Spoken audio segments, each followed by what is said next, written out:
Karena secara formal UGM sudah menyampaikan.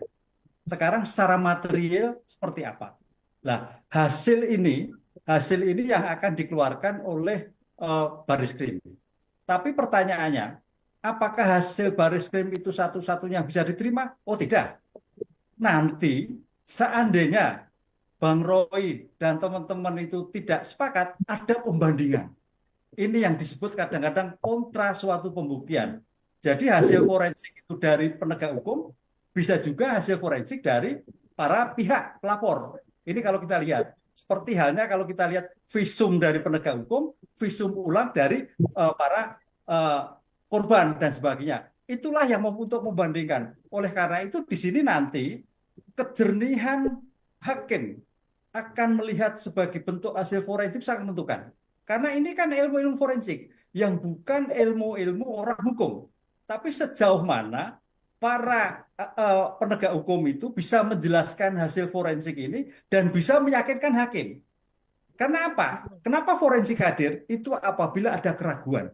Nah, keraguan inilah yang sedang diperiksa oleh Baris Krim, yang nanti mungkin ada pembanding yang lain. Dari hasil-hasil forensik itu nanti hakim menentukan dengan Hmm. kondisi keterangan saksi, bukti yang lain akan menentukan hasil mana yang valid. Nah, disinilah Mbak untuk menentukan hasil forensik karena hasil forensik itu untuk menambah keyakinan hakim di mana hakim orang hukum juga tidak tahu, penegak hukum ataukah juga tidak tahu forensik, jaksa demikian juga. Dengan demikian bagaimana meyakinkan hasil forensik itu sah, bernilai atau tidak begitu.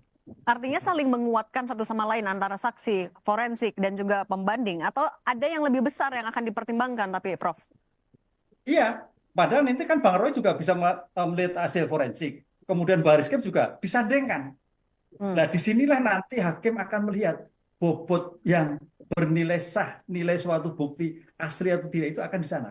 Identik Oke, atau di sana. Di sini tanggung oke, jawab hakim sangat berat untuk melihat itu. Karena bukan keilmuannya, tapi keilmuan-keilmuan dari orang ahli IT forensik yang bersangkutan. oke. Ijazah atau skripsi.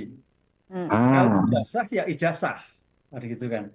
Disinilah ijazah yang akan dilihat sejauh mana identifikasi tentang tanda tangan, sejauh mana identifikasi tentang stempel, sejauh mana identifikasi tentang kop surat. Lah, itu yang saya kira akan dinilai nanti. Makanya Pak Dir Mabes Polri tadi tinggal 10, karena 10 itu yang menentukan, 10% itu.